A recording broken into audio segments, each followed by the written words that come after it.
क्या ट्रंप ने ईरान से डील में नेतन्याहू को दूर रखकर गलती कर दी? क्या ट्रंप सोच रहे थे कि वो अकेले ही ईरान से डील कर अमेरिका के नायक बन जाएंगे? लेकिन ईरान ने नए युद्ध का ऐलान कर दिया। ट्रंप ने डील को धोखा बताकर ईरान को सबक सिखाने की कसम खा ली है और खाड़ी आज फिर से चलने लगा है। तो क्या अब पुराने टकराव में नए युद्ध के आगाज के साथ पहले से ज्यादा भयानक तबाही होगी? क्या नई टक्कर दुनिया के लिए पहले से बड़ा खतरा बन जाएगी? क्या नए पलटवार से जंग का नया मोर्चा खुलेगा? लेकिन इस जंग का नया जोखिम क्या होगा? पुराने टकराव से जन्मे नई जंग की नई चुनौती क्या होगी? क्या ईरान से जंग में अब ट्रंप अकेले पड़ गए हैं? नेतन्याहू लेबनान फ्रंट पर हिजबुल्लाह के हमलों का अकेले सामना कर रहे हैं। भयानक हमलों के बाद कतर और बहरीन ईरान को कोसने के अलावा कुछ नहीं कर पा रहे। नेटो पहले ही इस जंग से किनारा कर चुका है। We've been treated unfairly. We pay disproportionately. We had a time when we were paying 100%. We were paying 100% of NATO, and yet a lot of the countries weren't paying anything.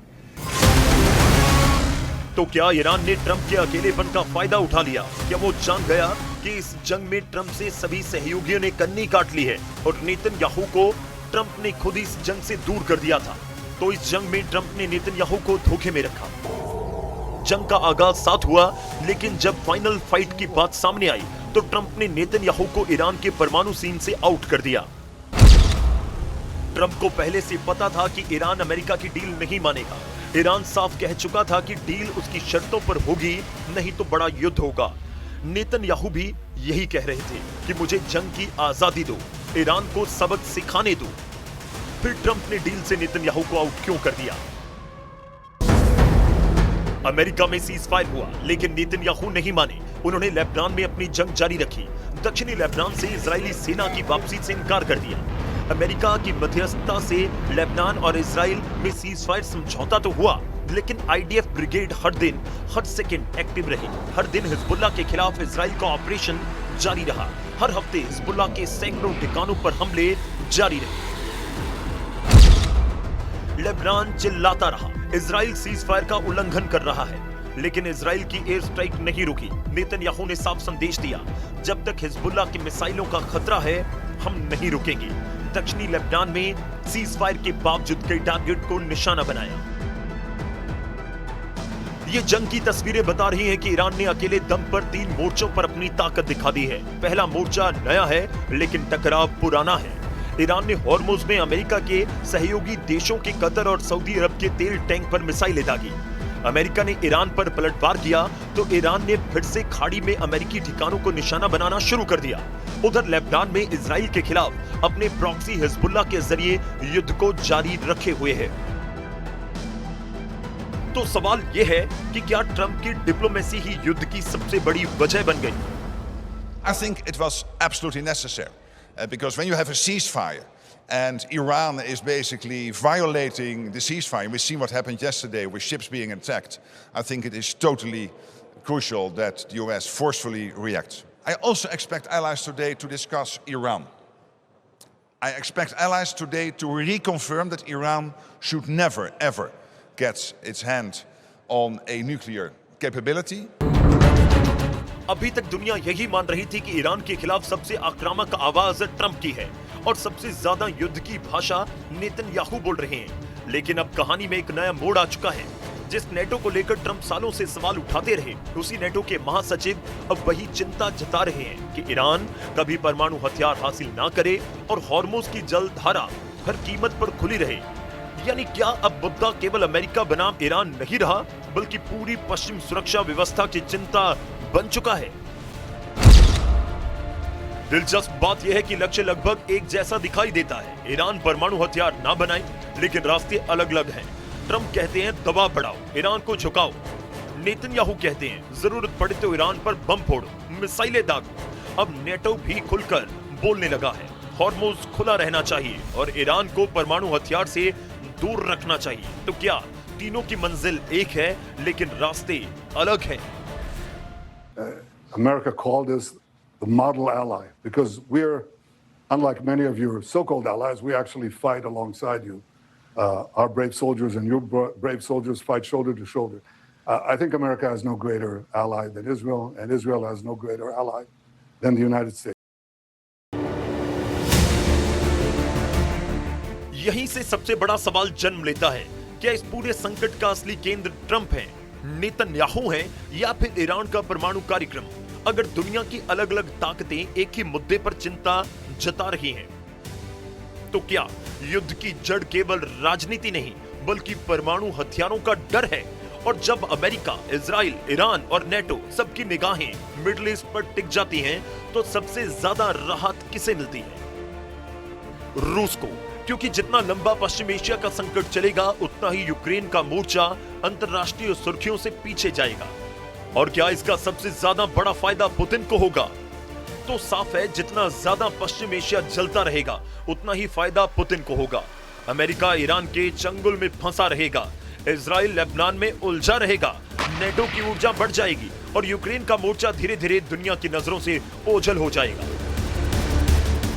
सवाल यह उठता है कि क्या ट्रंप जानबूझकर Israel को Iran के मुद्दे पर आउट कर रहे थे? क्या उन्हें लगता था कि वो अकेले डील करके नायक बन जाएंगे? लेकिन हकीकत उल्टी निकली। ईरान ने न केवल डील ठुकराई बल्कि नया मोर्चा खोल दिया और इस बीच पुतिन चुपचाप सबसे बड़ा वॉकओवर लेते जाते हैं। I think they both want to make a deal. It's too bad it took so long, but I think there's going to be something's going to come out, and the president's also helping us with that. But I think there's something. You know, I settled 8 wars, and I think we're going to be settling a 9th. It doesn't seem likely now, but sometimes with war, I see when it's least likely, that's when it happens. I had a very good talk with President Putin. I had a very good talk with, I would say, as a combination. A lot of times I'd do well with Putin, and Zelensky would be a problem. तो इस युद्ध का villain कौन है? क्या Trump, जिन्होंने सबसे ज्यादा दबाव की नीति अपनाई? क्या नेतन्याहू, जो हर मोर्चे पर मिलिट्री एक्शन को प्राथमिकता देते हैं? क्या ईरान, जो अपने परमाणु कार्यक्रम पर पीछे हटने को तैयार नहीं? या फिर वो अविश्वास, जिसने बातचीत की हर कोशिश को बार बार युद्ध के मोड़ पर लाकर खड़ा कर दिया?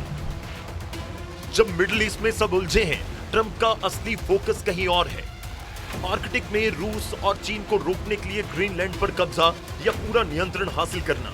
ट्रंप जानते हैं कि भविष्य का खेल मिडिल ईस्ट में नहीं, आर्कटिक और इंडो पैसिफिक में है। इसलिए वो मिडिल ईस्ट को मैनेज करके अपना असली एजेंडा आगे बढ़ा रहे हैं। Greenland is a big problem for us.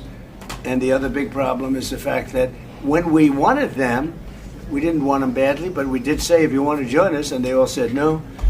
But when they could have, they weren't there for us, and we've been there for them. We spent over $1 trillion over the last short period, $1 trillion, in order to protect these countries from Russia. लेकिन Netanyahu के लिए सबसे मुश्किल वक्त है। America का सबसे करीबी सहयोगी होने के बावजूद उन्हें ईरान के परमाणु मुद्दे पर साइडलाइन कर दिया गया। अब उन्हें लेबनान में अकेले हिजबुल्लाह से जूझना पड़ रहा है। सीज फायर के नाम पर कागजी समझौते हो रहे हैं, लेकिन मैदान में इजरायली सेना और एयरफोर्स हर दिन हिजबुल्लाह के ठिकानों को निशाना बना रही है। तो आखिर ये पूरा खेल किसका है? ट्रंप की अमेरिका फर्स्ट नीति, इजराइल में नेतन्याहू की सत्ता, ईरान का परमाणु सपना, या फिर पुतिन का सबसे चतुराना इंतजार?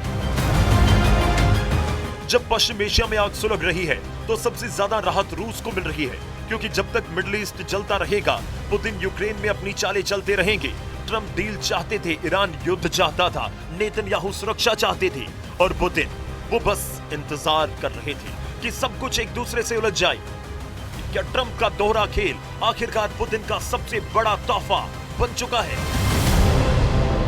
Already see each other as reliable partners, and it would be only natural to become a part of one common security community. The fact is that we will remain next to the source of the problem, Russia, for a long time. Ukraine in NATO is a source of extraordinary defensive capability. Zelensky कह रहे हैं कि Ukraine को NATO की जरूरत है। NATO कह रहा है ईरान के हाथ परमाणु हथियार नहीं लगने चाहिए। ट्रंप कह रहे हैं डील अभी भी मुमकिन है।